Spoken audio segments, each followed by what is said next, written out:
સુરતમાં ખાડીપુરને લઈને કોંગ્રેસનો વિરોધ. ખાડીપુરની સ્થિતિને લઈને મહાનગરપાલિકા કચેરીએ વિરોધ કરવામાં આવ્યો. એનએસયુઆઈ અને કોંગ્રેસે મહાનગરપાલિકા કચેરીએ વિરોધ દર્શાવ્યો છે. સત્તાધીશો અને હોદ્દેદારો ઢાંકણીમાં પાણી લઈને ડૂબી મરોના નારા પણ લગાવવામાં આવ્યા છે.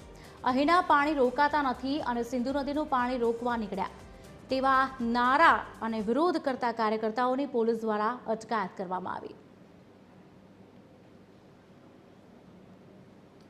32 વર્ષના શાસનમાં માત્ર ને માત્ર આ ભારતીય જનતા પાર્ટીના શાસકોએ માત્ર ને માત્ર ભ્રષ્ટાચાર કરી રહ્યું છે અને 30 વર્ષથી આ પૂર પીડિતોને સુરતમાં આખું સુરત જે પૂરમાં પીડાઈ રહ્યું હતું ત્યારે માત્ર વાયદાઓ કર્યા છે અને ભ્રષ્ટાચાર કર્યો છે. એના વિરોધમાં આજે સુરત શહેર કોંગ્રેસ દ્વારા એસએમસી ના દરવાજે આજે સામાન્ય સભાના પહેલા વિરોધ કરવામાં આવ્યો અને પાણીના ઢાંકણમાં ડૂબી મરો એવી રીતે ઢાંકણ લઈને પાણી લઈને આજે આવ્યા હતા અને વિરોધ પ્રદર્શન કર્યું છે અને અમારું વિરોધ નોંધાયું.